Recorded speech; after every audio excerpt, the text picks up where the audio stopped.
Good evening, everybody. Welcome to the York Region COVID-19 briefing webinar for our healthcare providers in the community.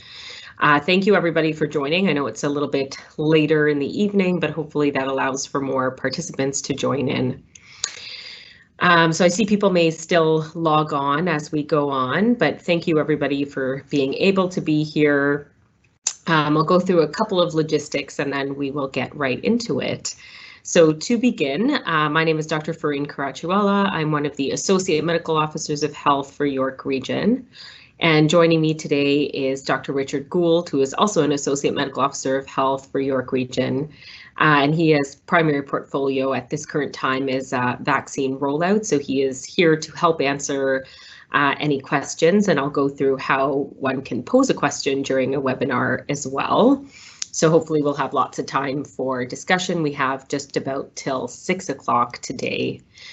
And before we get started, I just want to do a quick thank you to everybody who's helped support the webinar process. So thanks so much to our corporate communications department, and thanks to our team within the Public Health Emergency Operations Center. So Emily, Anastasia, Sumit, Umar, Joan, and Deanna. Thank you so much. Okay, next slide, please. And I see people are joining in as we speak, so that is perfect. So this meeting will be recorded. We always post it on york.ca/healthprofessionals, which is our main website, and you can check that out for more information. So if you miss any of the content or have to step off, then it will be there for you. So it is a live stream.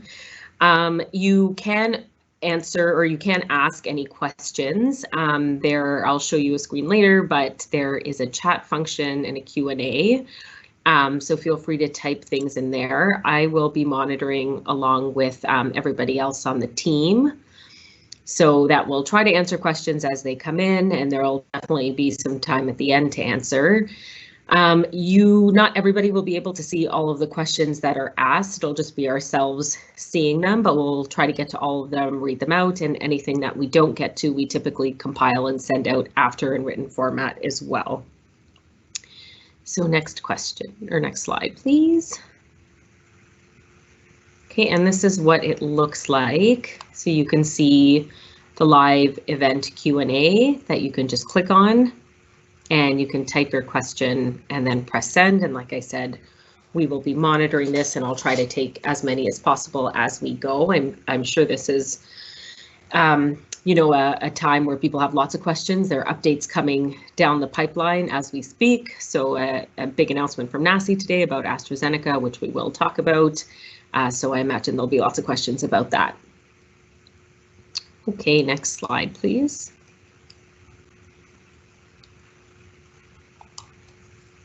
Okay, perfect. So this is what we're hoping to go over today. I will give a bit of an epi update, let everybody know where we are in terms of variants of concern, a few key messages we're hoping providers can help share with their patients. We will go into the vaccine rollout, so a lot of things happening on that front. We'll give a bit of an operational update as to where we're at, look at the new phase 2 sequencing that the province put out, and answer some kind of hot topic questions around the extension of the second dose interval, and also around the whole issue of AstraZeneca and blood clots, which again, there are as recent developments as today on that one, and more to come, I'm sure, this week. We'll get into a bit of provincial updates, some quick highlights on that, and then a little piece at the end on making sure we're all sort of paying attention to mental health and the unequal or disproportionate impacts of COVID-19 in the community. And like I said, there will be time for questions. Okay, next slide. Thank you. So just getting into the EPI updates. Next slide again, please.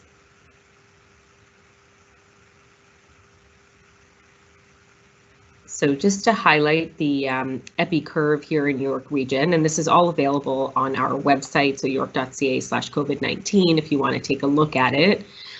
You can see that since March, really the mid-March, and we have been surging in terms of our case counts. So sort of trending up, and especially the past couple of days, we've been seeing high case counts, both provincially, but also locally.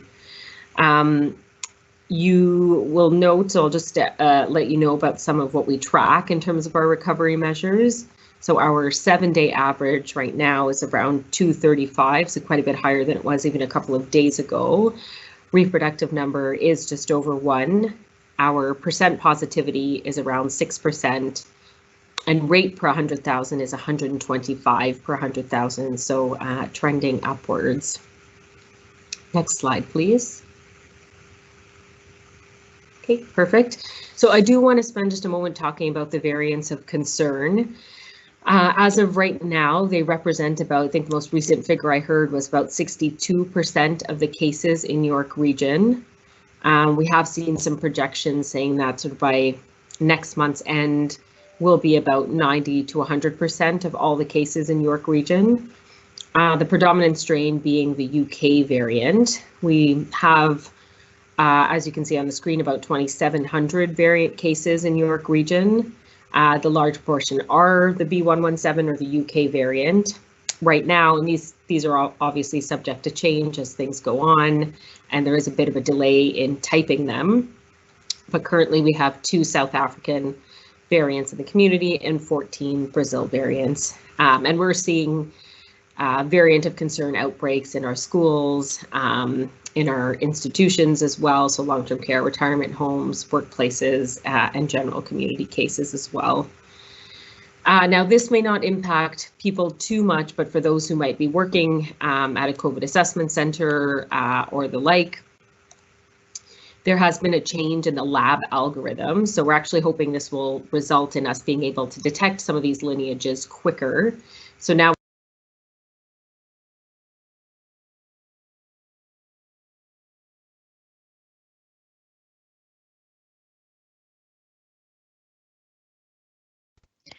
Farine, I think you've put yourself on mute. Okay, is that better? That's better, thank you. Okay, sorry about that. Don't know how that happened. So I was just saying that there have been some changes when it comes to the mutation detection. So the Public Health Ontario labs and other labs are testing for 2 mutations, so common ones, the 501Y and the E484K. And so this will make it faster for us to detect because there has been quite a lag. So if it's 501Y positive and 484 negative, it's most likely a UK variant. If it is the 484 positive and 501Y positive, likely to be a South African or Brazil variant. Just to note that we're not actually following up with cases to reconfirm that they are a variant when that result comes in. We are telling people the chances of it being a variant are high and to proceed in that manner. And as many of you may know, the actual case and contact guidance has become a little bit more stringent and cautious in light of the fact that there are, it's now the dominant strain. And so precautionary measures are being taken up front without having that final confirmation that it is a variant of concern. So just an important thing to keep in mind. And one more quick point about the variants is we are seeing highest risk in our 20 to 50 age group. So not seeing a whole bunch of people sort of over 70 or over 80 with the variants of concern, but younger folks definitely, and are seeing a share of sort of hospitalization and deaths, sadly, in this group. So next slide, please.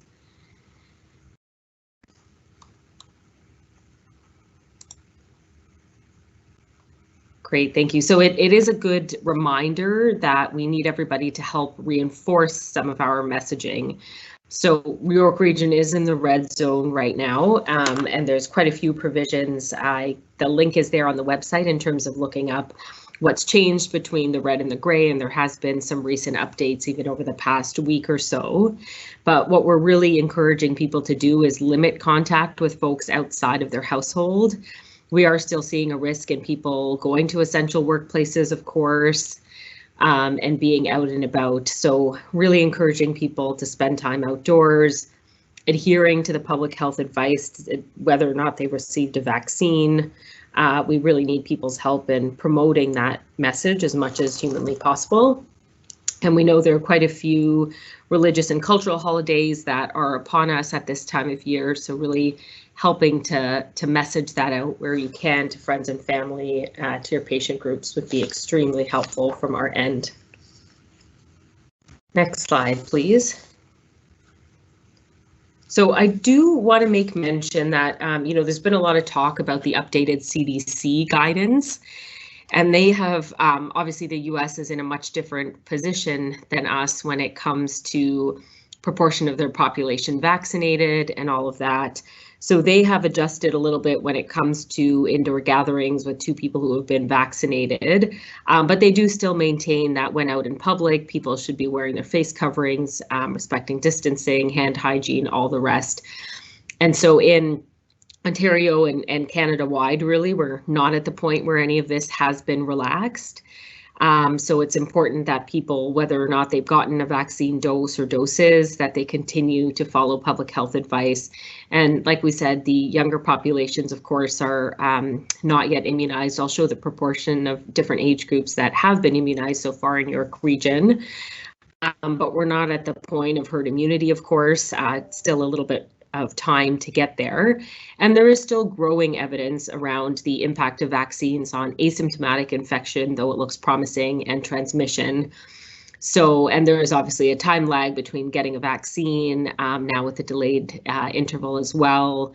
We're just wanting to make sure, of course, that that all of this is respected, and would help very much if providers can help reinforce that. I think there are special circumstances where there's been really high vaccine rates. So in long-term care, for example, retirement homes, and all of that guidance is being looked at actively right now and discussed by the province. So where it's appropriate, measures can be relaxed, and guidance on that is forthcoming, but we'll keep you updated once anything like that changes. But for the general public, very important to still be respecting the measures despite vaccine. Okay, and I'm just going to take a pause here. So I see there's a question on if a client looks up their own results online, so I imagine you mean through the patient portal, will it note it's a variant of concern? So that's a great question. To my knowledge, that's not on there yet. That has come up in discussions with the province. So health units have suggested that as a way to go, because that way people are able to loop back with the result. We know that some people might take the contact tracing or remember things a bit differently once they know it's a variant. We're making sure to tell that to them in advance, and then they do. They were getting a follow-up letter and directing to the website, but from what I know now, I do not believe they're able to actually see that on the online patient portal, but really hopeful that that might actually change. Okay, and then I see there's a question about most people who were vaccinated to date received Pfizer or Moderna, and the question is how good are these for the variants, as most cases are variants. Yeah, so that's an ongoing area of research that seems pretty promising in terms of being protective, particularly of the UK variant, which is what we're seeing the majority of. I know these companies are also actively working on testing that, also updating the immunization. But right now it seems that the bigger issue is in people with the 484 mutation, which can lead to some escape. But again, that's definitely not the majority of what we're seeing right now. So more common in the Brazil and South African variants. So I guess keep posted in terms of up-to-date evidence on that. Okay, so those are a couple of questions. We are going to talk about the 4-month interval, as well as AstraZeneca, which I see people have typed questions for. Okay, great. So next slide, please.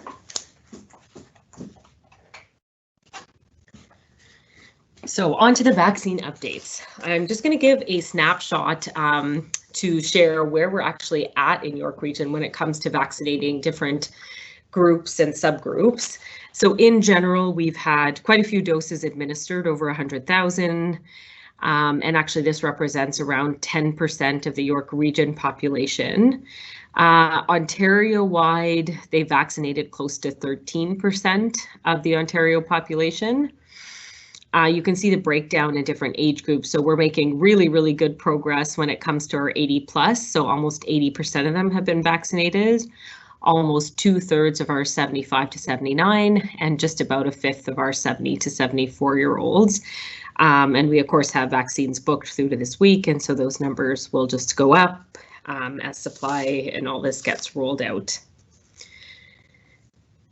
Okay, next slide, please. So just so you can see the number in terms of doses administered in Ontario, so pretty good. We've also locally done a large proportion of our healthcare workers. And right now, vaccine appointments are available, of course, to those age 70 plus. Anyone who is not booked yet that falls into an eligible group is very much encouraged to do so. And the best place to direct patients would be york.ca/COVID-19 vaccine. We're also making good progress when it comes to the Indigenous population. So clinics held today and tomorrow.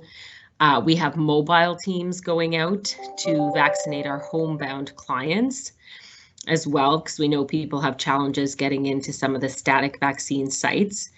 And then you might have seen today on the news that we have opened the Canada's Wonderland drive-through, and that's predominantly aimed as well with people who might be homebound or might have challenges getting to a static site. And so the idea there is they can be vaccinated in their own vehicle, which is, of course, very helpful. Quick note to say that, there are AstraZeneca pilots that have been rolled out across the province, so available in pharmacies in a few places and primary care in a few places. York Region hasn't yet been part of those pilots, so no pharmacies right now in York Region offering AstraZeneca, and same with primary care, but of course expecting that to change in the coming weeks as well. But just a note about that. Okay, next slide, please. Great. So I thought it was very interesting just to see where we're at in terms of global progress. So this is interesting figures where you can see different countries around the world and where they're at in terms of vaccinating their population with 1 dose or with 2. And so Canada's sort of, well, you can see it on the left side, kind of mid to bottom, and then you can see it on the right side as well, just so you have a sense. Of course, a lot of this has to do with vaccine supply. Right now, the supply is getting sort of better and better each day, which is very promising. There's been some very interesting learnings coming out of Israel, who, has reached quite high vaccine coverage rates. For me, the most recent estimates we've seen from Public Health Ontario in terms of what proportion of the population we want or need vaccinated to start seeing herd immunity effects, the estimates we've seen are anywhere from 60 to 90%. So of course, it depends on a whole bunch of different things, but you can see Israel is the closest. And there has been some sort of real world data looking at the fact that once they got to that level, it took about 6 weeks or so until they started to see a decline in their case counts. I didn't put all the figures in here, but we do have some companies that work with us that are looking at projections and modeling. And so what we've been kind of told in York Region in terms of all the modeling, which of course has all sorts of assumptions built in and not always that accurate, but that, we could be seeing a peak in late April, early May, and then starting to see more of a decline in June. And the hope really is that most people, or 80% of people, will get their first dose by June. All right, so next slide, please. Just some very promising trends. In previous webinars, we have talked about the idea of vaccine confidence, vaccine hesitancy, and presented some data from Canada and Ontario indicating that about 2/3 of people are kind of ready to get their vaccine right away, and there's a group that is reluctant or wants to wait a little bit longer. So we undertook we as in the region of York undertook a survey, a phone survey, about over 1,000 residents or so were sampled across the region. And we learned some interesting things about what people are worried about and what their intentions are when it comes to vaccine uptake. So it was actually a little bit higher or better than we anticipated. As you can see on the slide there, about 88% of people are willing to get the vaccine as soon as possible or eventually. Quite a bit are comfortable receiving the vaccine, and many think it's very important. And interestingly, about 40% believe we are in the worst period of the crisis right now. When it comes to concerns about why people who are a bit more hesitant may not want it, it's similar things that's been reported in the literature. So mostly concern about side effects, and then also not thinking that you need it. Interestingly, people say about 30% of info say 30% of people, say they get their primary info from their family doc when it comes to vaccines. So definitely an important role to play when it comes to counseling people, speaking it through with people. And there are a lot of good resources that exist out there, some of which are linked on the slide. Okay, perfect. So next slide, please. Okay, so just a few key messages to share with clients, and if you're ever stuck or people are asking you, the best place to go in York Region is york.ca/COVID-19 vaccine, and you can find a whole bunch of information on there. For health professionals, if you go to york.ca/health professionals, there's a whole section on vaccine info, which could be very helpful. So some of the key messages that, again, we're hoping folks can reinforce, and all of this is on the website, but we're asking people to show up only 10 minutes ahead of appointment, that they are to wear a mask or face covering, bring identification, proof of employment, because we're opening it up, of course, to people who work or live in York Region. Folks do complete an attestation form as well, particularly if they're in some of these groups where informed consent is very important. So pregnant, weakened immune system, blood disorder, etc. You can see the actual clinic sites there on the right-hand side. And so everything is by appointment only. There isn't walk-in, so people do have to actually book an appointment. And so most of these clinics are taking all eligible groups. Cornell Community Center is the one taking mostly based on the age priorities, so 70 plus. And the rest of the sites are sort of open to all. And then I mentioned a couple of others that have been added, like the drive-through, of course, for Canada's Wonderland. Okay, next slide, please. So for homebound patients, we believe there are about 3,000 of these folks in the region, and of course, will take us a little bit of time to get there. But we recognize people have challenges getting to the static sites, of course, and so we're thinking for people with mobility issues, the fastest way is if you do attend a currently existing site, there can be transport arranged and all that info is on the website. Have a support person attend with them, of course, and then, like I said, the Canada's Wonderland drive-through has the advantage of people not having to get out of their car.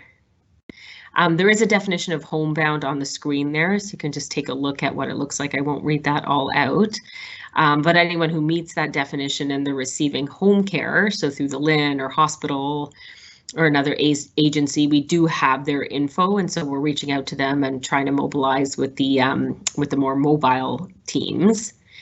And then if people meet this definition, but they're not receiving home care through any of those agencies, they can also call Access York. So the number's there on the screen. And if you are, a provider in the community and you have a list of these folks, you can also fax them in to us. All right, so next slide, please.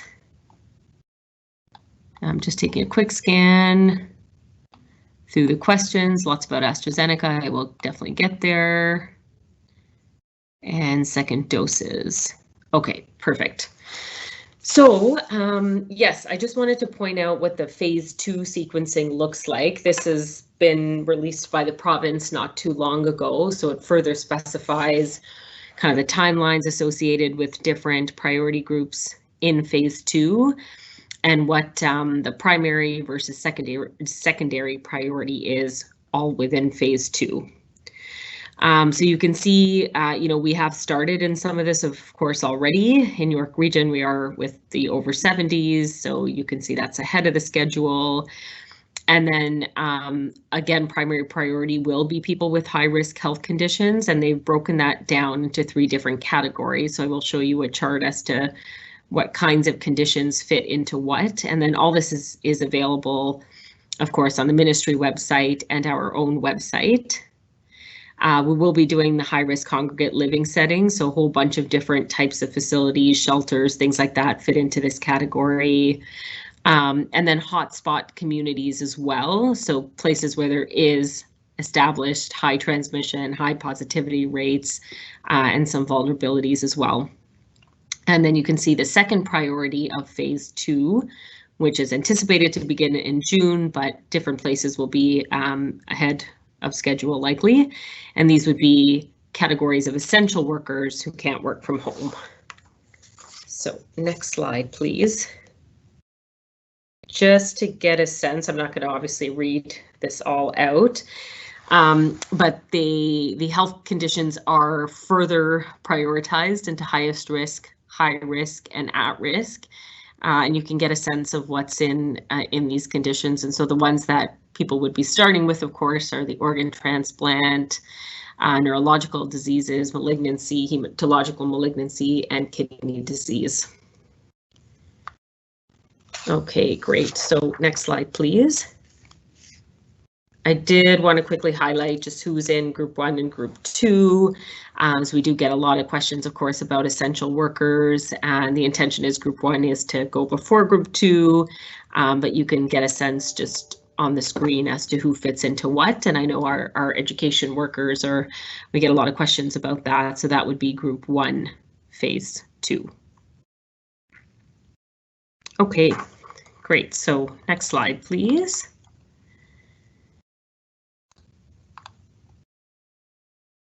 All right, so I know that this is a hot topic and there's lots to chat about this, and I think it's caused, some public confusion, but I think the guidance is sort of always being updated, and actually this recommendation in Ontario is in keeping with quite a few other provinces in Canada.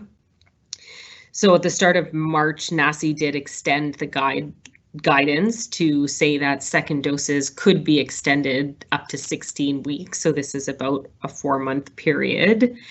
And really what they did was look at a whole bunch of evidence, real life examples, modeling and projections as well in terms of vaccine supply, variants, all the rest to figure out what would have the maximum benefit. And so taking all that data together, they did determine that actually closer to the 4 to 6 month mark would result in the lowest number of hospitalizations, deaths for the entire population.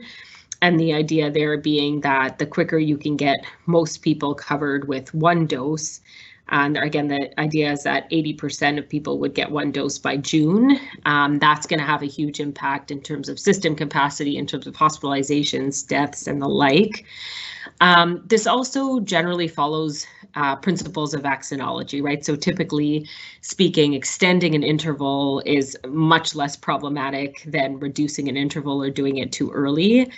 And a lot of the time, so for AstraZeneca, for example, you may know that actually extending the interval to 12 weeks was more beneficial. So I think what's unknown here is the duration of protection. But again, they've looked at sort of real world studies, looked at principles of vaccinology, got expert groups together, et cetera, to determine that that's unlikely to be a problem, and expecting that supply is going to come in quite a bit as time rolls on. We also know that the 1 dose provides very good protection in this case as well, which is a really important factor here. So that's very important. And then you may have seen that provincially there has been plans specified to give certain people their second dose more or less on time, so not following the 16 weeks, but the usual 21 or 28 days. And so those groups are the residents of the long-term care homes, retirement homes, elder care homes. So basically people who are at the greatest risk of exposure. So those folks, according to Ministry of Health, will be getting second doses. And you'll know in York Region, many of them have already done so in terms of residents of long-term care homes and retirement homes. The other group, which is less so prominent in York Region, of course, is remote and isolated First Nations community. And the idea is that everybody else would get the second dose in that 16-week interval. That being said, we know guidance changes a lot. We know evidence changes and is continually being looked at. So NACI, that's the National Advisory Committee on Immunization federally, and the Ministry of Health are continually monitoring and looking at this. And so they are specifically looking at this for specific subgroups. So some of the documents I've seen has said, in pregnancy, the 4 months is still okay. I think the concern is more among immune compromise, people with transplant, malignancies, and I think those groups will be looked into further. So perhaps other recommendations coming, not sure yet, haven't heard anything, but that's constantly being monitored.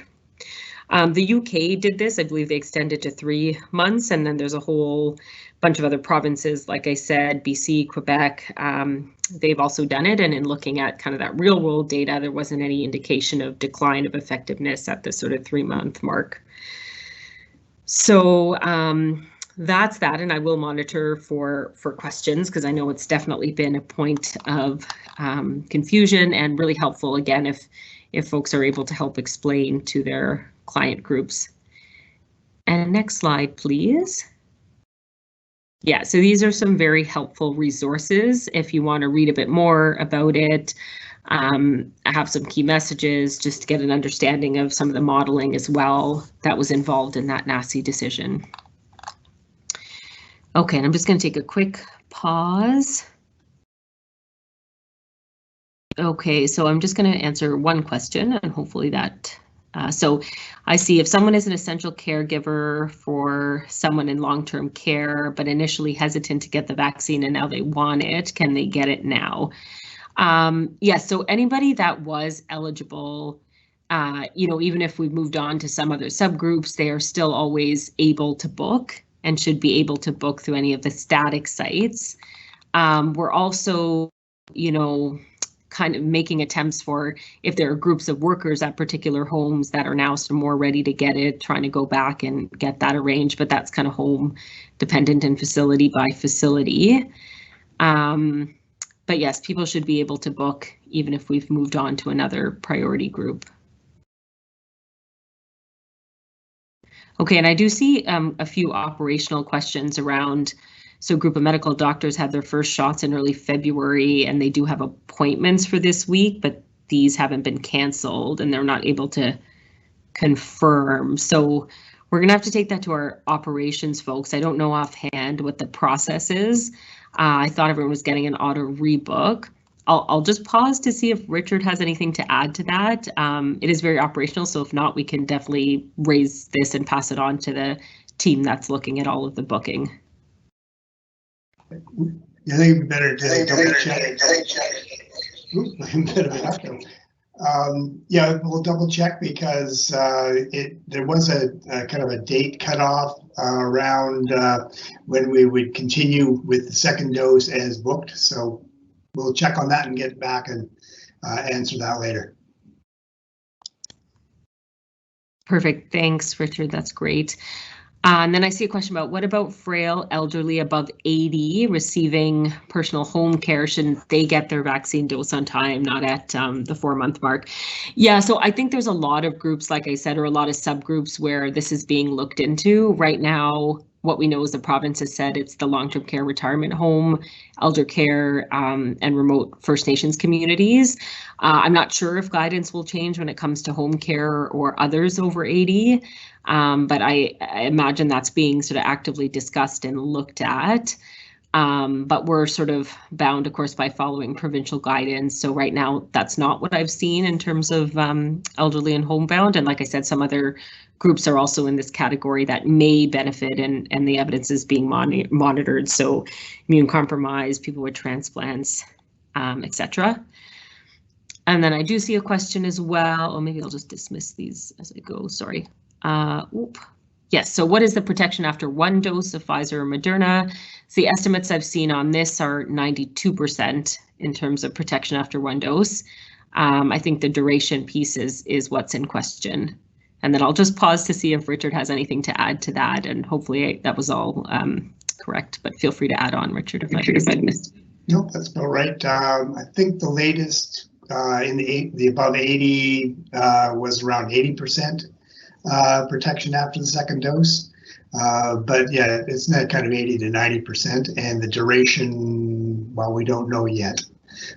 There is going to be probably this week an update from NACI around the dosing interval. Perfect, thank you so much. That's helpful to know. And I see a question about when do people with chronic conditions book for the shots? So from what I know, this is all being actively talked about. We do have a vaccine task force here in York Region. This is actively being talked about in terms of how to get to the various priority levels in chronic condition through lists, through primary care providers, through the hospital networks that are connected in with, say, you know, renal and transplant patients and things like that. So more information will definitely be coming out about that pretty soon as these decisions get made locally. Okay, so let's move on. Yes, great. So we just wanted to put this table in there. You know, we've presented in the past and talked quite a bit about, of course, Pfizer and Moderna, and these are two newest products. So you can just see, and again, all of this information in terms of content is available as well on our york.ca/health professionals page. You can just see a quick comparison, and obviously some of the things to highlight is Janssen & Janssen, which has been approved, but we don't have word yet on supply. It is single dose, very good in terms of the storage requirements, which is great, and pretty good efficacy. AstraZeneca, which is a very hot topic right now, 2 doses, also good when it comes to storage. Much better, of course, than our mRNA vaccines in terms of cold chain and all the rest. Also good efficacy, but we'll get into all the changes that have occurred recently. Okay, next slide, please. All right, so this is a very hot topic, as you know, so I'll do my best to cover off the different elements of this, give a report on the state of affairs and where things are at. And just a quick disclaimer that, of course, this is all very subject to change. I expect we're just going to see more and more about this, change in guidance, updated information as the weeks roll out. And, you know, understandably, this is going to be a communication challenge when it comes to communicating with clients one-on-one, but also us as public health communicating with the public.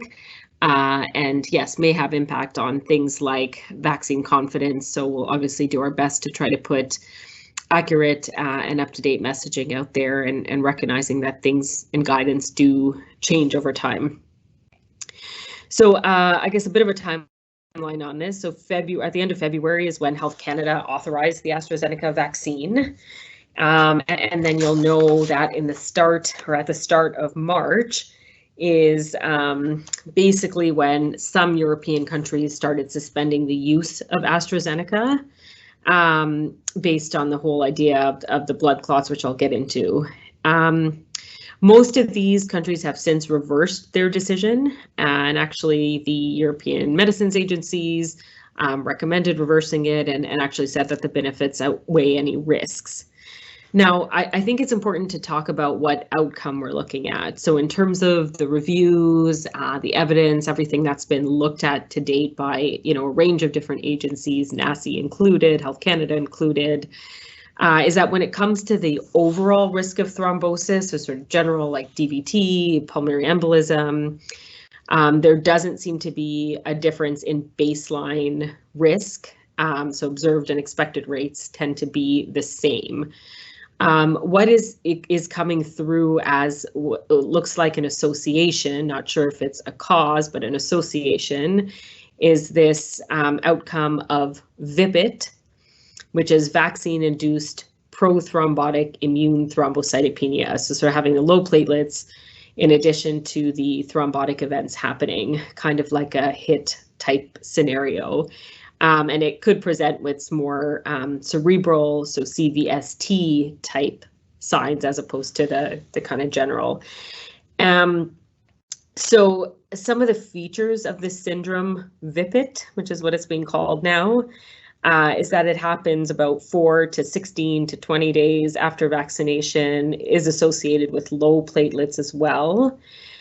In terms of how frequent these events are, seen reports that anywhere between 1 in every 125,000 doses to 1 in 1 million. So quite a range there. I think that part's still being determined. And again, with really small numbers, it gets difficult to tease out baseline risk and non-baseline risk and what's expected. In the UK, they've administered about 11 million doses of AstraZeneca, and they've reported 5 cases of this. The bulk of these cases of VIPIT have been observed in predominantly women and people less than 65. Now, it's hard to tell whether that's anything inherent to VIPIT in terms of like females or younger people being more at risk, but it's also those are the people who have predominantly gotten AstraZeneca in some of these places. So tend to be healthcare workers and younger age groups and female dominated professions. So it's a little bit hard from an epidemiological standpoint to tease that all out. But of course, that continues to be looked at. Overall, the organizations have been saying that with this low frequency of events, and sort of the rarity of it, that while there might be an association, not sure if it's causation, the overall benefit to receiving AstraZeneca is still good, particularly in certain subgroups, so not in the younger population. I think important to keep in mind that COVID itself also has an associated risk of blood clots as well. So some figures I've seen is 1 in 5 Canadians who are hospitalized with COVID also develop blood clots. So sort of a balancing act. This has continued to be looked at. You'll have seen today that a few provinces has suspended its use in people less than 55 in anticipation of this NACI guidance, which did come out also today, now saying that its use is not recommended in people less than 55 years of age. And again, that tends to be that group that these rare events we're seeing in, and they noted the association and a possible mechanism for causation, like some biological plausibility there. So that's the updated guidance. In Ontario, of course, AstraZeneca was only being used in those pilot places where pharmacies and primary care were rolling it out to people over 60. So the NACI statement is not to use it in people less than 55. The other thing to note is our batch of the AstraZeneca is different than what's used in Europe. So we have Covishield, which is the one used in India. And just because, it's interesting to note, so far we haven't had, Health Canada anyways, hasn't received any reports of VIPIT. And it looks like there's been 1 report of a stroke that occurred following vaccination. So all to say, this is really an area of growing interest. I think there's going to continue to be statements released, evidence looked into, sounds like small risk, but an associated risk anyway of VIPIT. And the sort of all organizations are calling for, even if risk benefit sort of is outweighed at a population level, of course, healthcare providers and individuals need to be attuned to some of the signs and symptoms of VIPIT, because it can potentially carry with it case fatality ratio. I think the recent figure I saw was about 40%, but really depends on timely intervention, of course, as most things do. So we've put a little box around there on the slide of some of the symptoms. So shortness of breath, chest pain, leg swelling. And again, the time frame is typically 4 to 20 days. So really important. People watch for this, providers watch for this. And next slide, please. So there's a reference to this on the following slide, but this is a helpful algorithm that the science table put together. So helpful for providers to figure out what to check into to see if this is looking like VIPID or not. And really, really important from a public health perspective is to report any adverse events. So this, of course, would be included. It has to be tracked. This is how people will be able to tease out causation, association, and what have you. So there's some links there to the adverse event forms. It is mandatory reporting. So please, if you're a provider in the community, you have adverse events, it's really important all this is monitored post-licensing. Okay, next slide. Great, so figured people might want some links to some helpful things to read about this. The science table one, number 2, very, very helpful read. Same with number 5. And then I believe number 7 is the one that just came out today, and reading that rationale is really valuable as well. Okay, great. So next slide, I'm recognizing it's about 5:45, so I'll try to move on here. But yes, we want to make the point here that we are hoping people are getting the first vaccine they're offering. There is some vaccine shopping happening. In some cases that's appropriate, in some cases not. In terms of efficacy, we're seeing good efficacy for all of the products. And of course, that just gets better when you're starting to look at things like serious outcomes, hospitalizations, and the rest. We did put a little alert here because there were reports we heard from the Ministry of Health of people sort of claiming to give vaccine but not sort of authorized. So just, people could be vulnerable to that type of misinformation. So just to remind folks that, if it's not through ministry or a public health unit or something very legitimate, that they should be wary and ask lots of questions. Just a reminder that could be happening in the community. We're also hearing that people, might be wanting to advocate for their patients, possibly writing letters about dosing intervals or type of vaccine. We don't have a lot of flexibility as the administrator or the people administering the vaccine. We are bound to follow provincial guidance. So a note of, wanting someone to get the second dose in the 21 or 28 day period, depending on the vaccine. We're not really at liberty to sort of accept those exemptions, even if written by a healthcare provider. And so that's all really dictated by the Ministry of Health. Again, certain subgroups are definitely being looked into, and there will be processes for booking, rebooking, communicating with people. Yeah, and most of, or all of our vaccines in York Region anyway, since we haven't had the AstraZeneca pilots, have been Pfizer and Moderna, which of course are very effective. Okay, next slide, please. So just a couple of quick highlights on provincial updates. So just trying to focus on things that weren't covered in our previous webinar. So we are getting some confusion, or we're hearing that there's some confusion around this piece. So this is definitely something that's changed across Ontario. It's in the workplace screening, it's in the school screening, and all the rest. So if there is somebody in a household that is sick, the whole household does have to stay home, and that does include from work. Until this individual who is sick has a negative test or some kind of assessment, it's very clear that it's not COVID-like symptoms. So that is really important. It has been a big change. That wasn't always the case. I think some regions might have been doing that in wave 1, but this is now sort of standard provincial guidance. Very much in response to rising VOCs, of course, knowing that there's household transmission going on, and a lot of cases happening in sort of the school and daycare environments as well. So just a note about that. I think there's also been questions around, if your kid is part of a dismissed school cohort, does a whole house stay home? So the guidance is that if you go to essential work outside the home, you can continue doing that, and essential activities like groceries can continue. And this is irrespective of if the high-risk contact or person in the dismissed cohort tests negative or not. So we are hearing people say, oh, if they've tested negative, go back to work, and that's still not in keeping with the provincial guidance. So really needing our providers to help reinforce what actually is the guidance. Okay, a quick note on point of care testing to leave time for more questions.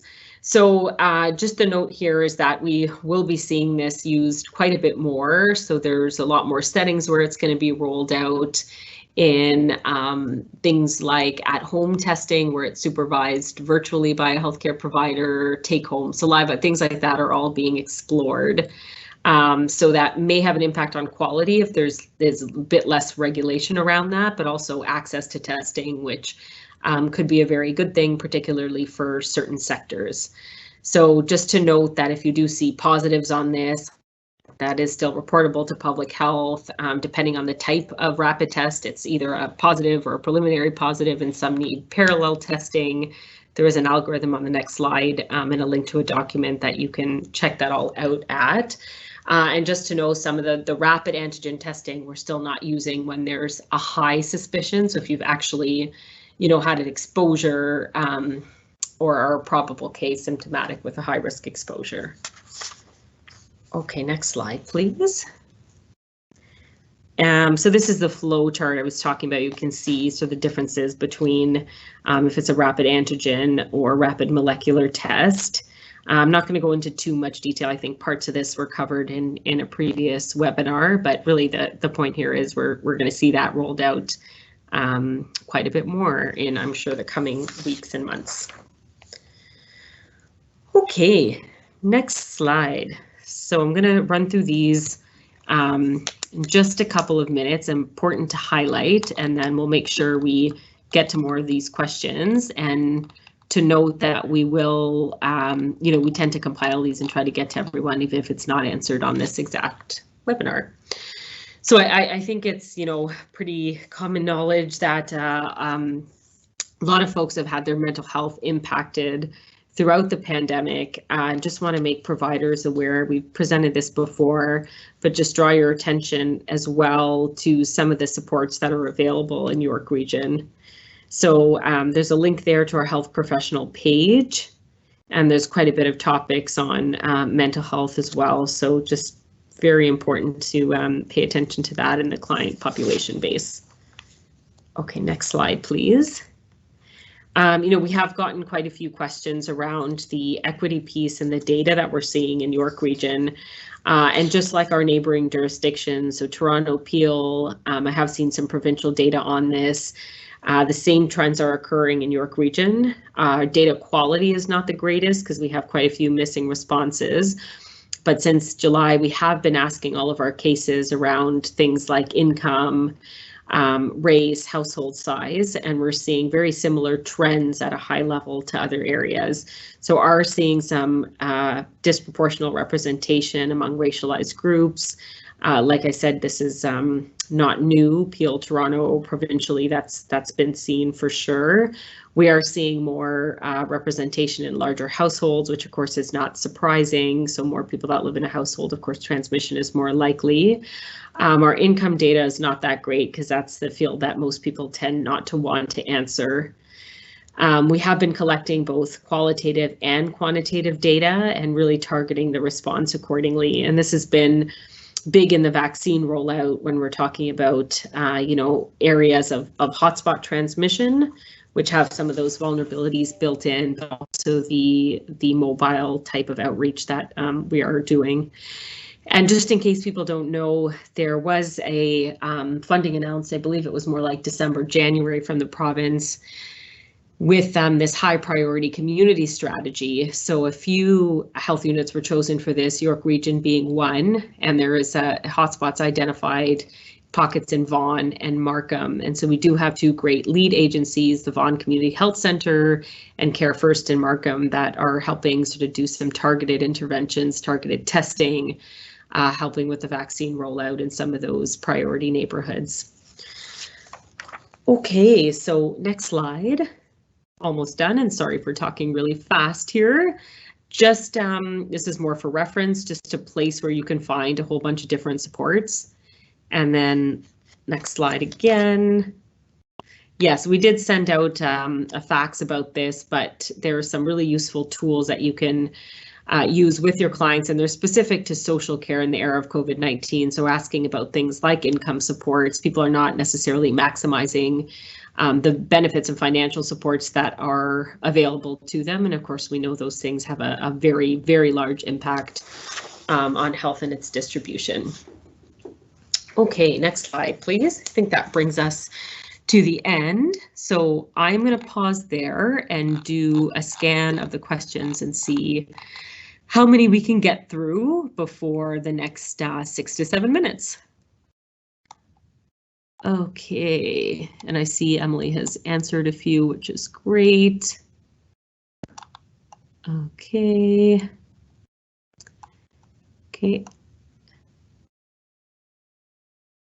Okay, so hesitancy will be a big issue with AstraZeneca, and timing will play into people's decisions. Yeah, absolutely. So the question is, when we'll be getting enough of the other vaccines to vaccinate our 50 to 60-year-old population?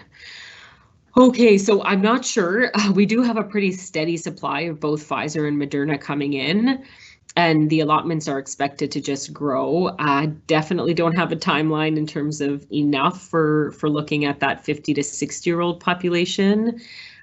We have committed to moving down the 5-year age brackets, and roughly that's taking us about like anywhere from 7 to 10 days to do 5-year increments. That might be somewhat helpful with timing, but we will be communicating every time there's more clinics opened, things like that.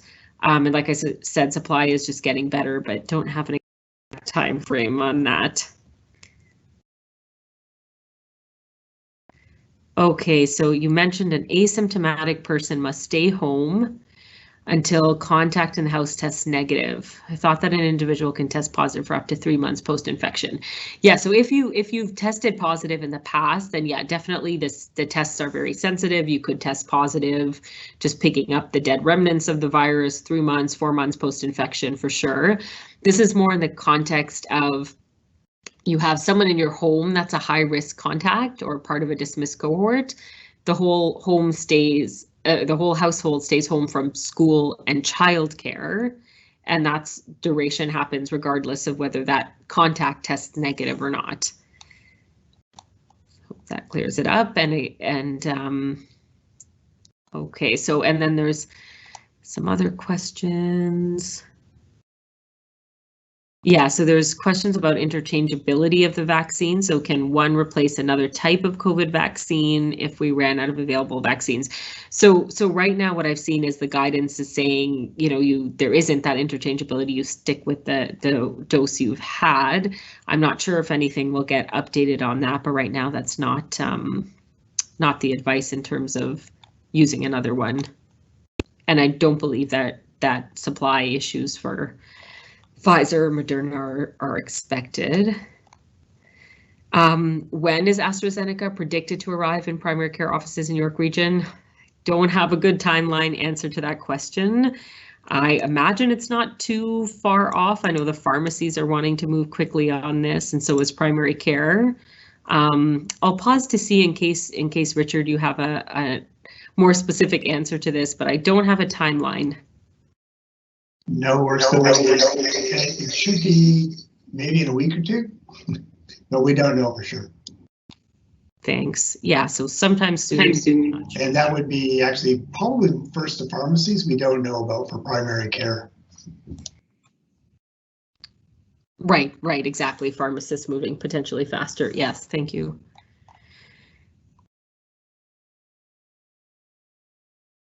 Okay, so this is a good question. So I see one about in family practice offices, we have been bombarded by patients insisting to have a note endorsing them as a high-risk category or have preferences for the vaccine, and that takes a lot of time and resources. Yeah, so this is the challenge we're running into as well. You know, we are bound by the provincial framework, and so unless the province has spelt it out as somebody having an exception to one type of vaccine or what have you, are not really able to make those exemptions, and that's just going to get harder as more vaccine products, of course, become available. So this is something we're also kind of bringing back to the ministry, but we're running into challenges as well where we can't, you know, even respect, let's say, the note that's being written. But I think it's also a worthwhile discussion to have with some of the, you know, Ontario College of Family Physicians, all that kind of thing, which I know have been talking about this and maybe like in the past have sort of produced resources around that as well. Okay, I see something about when might children under 16 be vaccinated. So this is a good question. I know the vaccine manufacturers are starting those or have already started some of those studies and looking into kids as subgroups. I don't have a timeline on that. I think it'll depend on when Health Canada approves vaccines. I think we're still months away from that.